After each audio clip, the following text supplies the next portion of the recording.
Good morning student. आज का हमारा टॉपिक रहेगा कक्षा 11वीं व्यवसाय अध्ययन के अंतर्गत आज हम पढ़ने वाले हैं आपके अध्याय 9 आंतरिक व्यापार। ठीक है, देखिए इसके पहले वाले वीडियो में मैंने आंतरिक व्यापार के स्वरूप के अंतर्गत थोक व्यापार का क्या किया था, आपको बताया था कि थोक व्यापार होता क्या है। ठीक है, तो देखिए थोक व्यापार का हमने जान लिया था। आज हमारा मुख्य टॉपिक रहेगा कि फुटकर व्यापार। ठीक है, अब देखिए आंतरिक व्यापार स्वरूप के अंतर्गत दो प्रकार का बताई थी मैं। एक तो होता है आपका क्या, थोक व्यापारी, और दूसरा होता है आपका फुटकर व्यापारी। तो थोक व्यापारी का हम समझ लिए हैं। आज का हमारा मुख्य रूप से टॉपिक रहेगा केवल और केवल फुटकर व्यापार का। तो चलिए स्टार्ट करते हैं हम फुटकर व्यापार का अर्थ। तो देखिए फुटकर व्यापार का अर्थ क्या होता है। तो फुटकर व्यापारी हम ऐसे व्यापारी को कहते हैं जो थोक व्यापारी से थोड़ी थोड़ी मात्रा में उत्पादकों को क्या खरीदता है और उसको छोटी छोटी मात्रा में क्या करता है, उपभोक्ता को बेचता है। ये क्या कहलाता है, आपका फुटकर व्यापार कहलाता है। ठीक है, तो चलिए अब हम समझते हैं इसी में कि फुटकर व्यापार के कार्य क्या क्या है। तो देखिए फुटकर व्यापार का अत्यधिक महत्वपूर्ण कार्य होता है कि एक सर्वेक्षण के आधार पर यह भी बतलाया गया है कि संयुक्त राज्य अमेरिका का 87% तक व्यापार फुटकर व्यापारियों द्वारा क्या किया जाता है, संपन्न किया जाता है। संयुक्त राज्य अमेरिका में कितना प्रतिशत बताया जा रहा है, 87% तक व्यापार केवल और केवल किस में निर्भर है, फुटकर व्यापारियों में निर्भर है। तो भारत में फुटकर व्यापार संपूर्ण व्यापार की एक क्या मानी गई है, मुख्य आधारशिला मानी गई है, क्योंकि ग्रामीण क्षेत्रों में वस्तु प्रदाय का ये एकमात्र क्या होता है, उचित साधन माना गया है। ठीक, तो देखिए इसके कार्य के अंतर्गत आपको पहला बताया गया है कि मांग का अनुमान लगाना। तो देखिए मांग का अनुमान बोला जा रहा है तो देखिए फुटकर व्यापारी अपने क्षेत्र की मांग थोक व्यापारियों तथा थोक व्यापारी फुटकर व्यापारियों के आधार पर अपना अनुमान विनिर्माताओं को क्या करता है, प्रदान करता है। क्योंकि इन्हीं वस्तुओं की मांग का आधार कौन करता है, फुटकर व्यापारी प्रस्तुत करता है। ठीक, अब दूसरा मुख्य कार्य इसका क्या होता है, तो वस्तुओं का क्या करना है, एकत्रीकरण करना। अब एकत्रीकरण क्या होता है, तो देखो फुटकर व्यापारी अनेक वस्तु का क्या होता है, प्रदाय करता है, मतलब बहुत ही वस्तुओं का क्या करता है, प्रदान करता है दूसरों को, किसके तक, उपभोक्ताओं तक पहुंचाता है। अतः उसके अनेक थोक व्यापारियों से संपर्क करना पड़ता है और इस प्रकार भिन्न भिन्न साधनों एवं स्रोतों से वस्तु प्राप्त कर वह उपभोक्ता को क्या करता है, माल का पहुंचाता है। तीसरा इसका कार्य है वस्तुओं का संग्रहण करना। तो देखिए अपने क्षेत्र के उपभोक्ताओं की आवश्यकता की निरंतर पूर्ति के लिए वह वस्तुओं का क्या करता है, पहले संग्रहण करता है, मतलब उसको भंडारगृह में पहले खरीद के रखता है। फिर किसी वस्तु की कितनी मात्रा संग्रहित की जाए, यह उपभोक्ता की भावी मांग पर क्या करता है, निर्भर करता है, जिसका अनुमान फुटकर व्यापारी अपने अनुभव के आधार पर क्या करता है, उसको निर्धारित कर लेता है और जिसे वस्तु को क्या करता है, वो संग्रहित करके रखता है और आवश्यकता अनुसार समय अनुसार उसको क्या करता है, निकाल कर उसको व्यापार करता है। नेक्स्ट पॉइंट आता है इसका, वस्तुओं का क्या करना है, श्रेणीकरण करना। तो देखिए वस्तुओं का श्रेणीकरण में बोला जा रहा है तो देखिए वस्तुओं का श्रेणीकरण कर उसका मूल्य क्या करता है, वो निर्धारित करता है। कुछ वस्तु पहले श्रेणीबद्ध हो जाती है।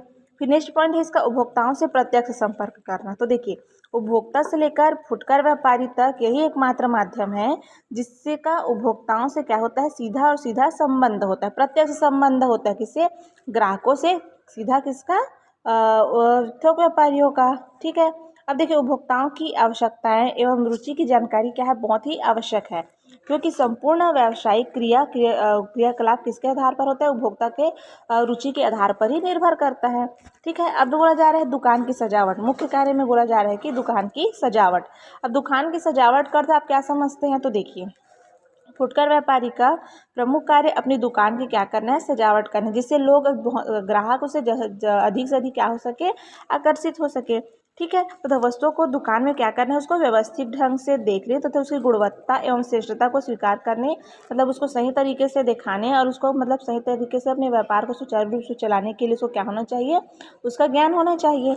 नेक्स्ट पॉइंट है इसमें उपभोक्ताओं को विभिन्न सुविधाएं देना। अब कौन कौन सी सुविधा देना है, तो देखिए जैसे उपभोक्ताओं को अनेक प्रकार की सुविधा आप प्रदान कर सकते हैं, जैसे वस्तु रखने के लिए कागज या प्लास्टिक का पैकेट उनको देना, घर तक वस्तुओं को पहुंचाने की सुविधा देना। ठीक है, साथ ही साथ साख सुविधा प्रदान करना। इस प्रकार वो अपने ग्राहकों को क्या कर सकते, आप अपने ग्राहक को क्या कर सकते हैं, उसको स्थायी बना सकते हैं, मतलब वो आपकी भावना, मतलब आपकी व्यवहार देखकर भी वो क्या कर सकता है, स्थायी रह सकता है। नेक्स्ट पॉइंट है आपका कि व्यापार का प्रबंधन एवं संचालन करना। तो देखिए फुटकर व्यापारी को स्वयं अपने व्यापार का क्या करना चाहिए, प्रबंध करना चाहिए, उसका संचालन भी स्वयं करना चाहिए और उसका नियंत्रण भी अपने ही हाथ में रखना चाहिए, क्योंकि फुटकर व्यापार की सफलता उसके कुशल प्रबंधन पर ही सबसे ज़्यादा निर्भर करता है। किसके ऊपर निर्भर करता है? स्वयं के ऊपर निर्भर करता है, क्योंकि जब तक उसको आप अच्छे ढंग से नियंत्रित नहीं करेंगे, अच्छे से संचालन नहीं करेंगे, आपका व्यापार क्या हो सकता है, अच्छे से नहीं चल सकता। नेक्स्ट पॉइंट इसमें बोला जा रहा है कि पूंजी की व्यवस्था करना। अब देखिए, फुटकर व्यापारी अनेक प्रकार के लिए उसे स्वयं की पूंजी व्यवस्था करनी पड़ती है। अब देखो, फुटकर व्यापारी क्या करता है, अनेक प्रकार की वस्तुओं का क्या करता है, विक्रय करता है, और उसको अनेक प्रकार के उपभोक्ताओं के पास भी जाना पड़ता है, मतलब जो निर्माते होते हैं उनके पास जाना पड़ता है, जिससे उसको क्या पड़ती है, बहुत ही अधिक पूंजी की आवश्यकता पड़ती है। और पूंजी की व्यवस्था करना एवं पूंजी में वृद्धि के लिए उसे हमेशा प्रयास भी करना चाहिए, मतलब अपने काम को अधिक से अधिक बढ़ाकर और उसमें अधिक से अधिक उसमें क्या करना चाहिए, सामान लाकर उसको व्यापार करना चाहिए, और उसका एक प्रमुख कार्य है। हमें यह सदैव स्मरण रखना चाहिए कि बिना पूंजी के व्यापार प्रारंभ हम कर नहीं सकते, क्योंकि व्यापार के लिए सबसे मुख्य साधन किसको माना गया है, पूंजी को माना गया है। ठीक है, क्योंकि पूंजी की पर्याप्तता व्यापार की सफलता की पहली क्या मानी गई है, शर्त मानी गई है।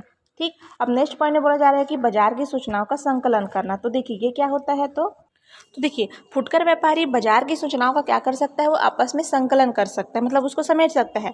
उसे स्थानीय बाजार का ही नहीं वरन मतलब सभी वस्तुओं के विभिन्न स्थानों के बाजारों का भी क्या होना चाहिए, उसको ज्ञान होना चाहिए। नेक्स्ट पॉइंट में इसका आपका कि जोखिम वहन करना। अब देखिए, फुटकर व्यापारी सभी व्यवसाय में जोखिम का तत्व क्या होता है, समाहित होता है। जब तक आपके व्यापार में थोड़ा न थोड़ा जोखिम नहीं रहेगा, थोड़ा थोड़ा आपको रिस्क नहीं उठाना पड़ेगा, तब तक उस व्यापार का कोई औचित्य नहीं है, क्योंकि फुटकर व्यापार में भी यह तत्व शामिल है, क्योंकि व्यापार से क्या होता है, लाभ होता है, लेकिन हानि भी कभी कभी होती है। इस हानि की संभावना को जोखिम कहते हैं, जिसका वहन फुटकर व्यापारी क्या करता है, स्वयं वहन करता है। ठीक, नेक्स्ट पॉइंट है इसमें आपका क्या, मांग परिवर्तन की सूचना देना। अब देखो, मांग परिवर्तन की सूचना बोला जा रहा है, तो फुटकर व्यापारी उपभोक्ताओं के मांग परिवर्तन की सूचना थोक व्यापारी के माध्यम से उत्पादकों को देता है, ताकि मांग परिवर्तन के आधार पर उत्पादन में भी परिवर्तन किया जा सकते हैं। मतलब ग्राहकों की रुचि के अनुसार से पहले फुटकर व्यापारी किसको बताएगा, जो मेन थोक व्यापारी है, थोक व्यापारी किसको बताएगा, जो उपभोक्ता है, मतलब जो माल को क्या करता है, तैयार करता है, उत्पादकों को बताएगा। ठीक है, नेक्स्ट पॉइंट है इसमें सतत पूर्ति। तो देखिए, फुटकर व्यापारी ग्राहकों की वस्तुओं की निरंतर क्या करते रहता है, पूर्ति करते रहता है।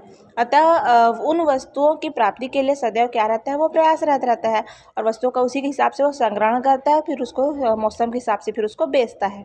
नेक्स्ट पॉइंट इसमें विभिन्न वर्ग के उपभोक्ताओं की सेवा करता है। जैसे विभिन्न वर्ग की बोला जा रहा है, तो फुटकर व्यापारी विभिन्न वस्तुओं का प्रदाय करता है, तो वह विभिन्न वर्ग के उपभोक्ताओं को क्या करता है, वो सेवा प्रदान करता है।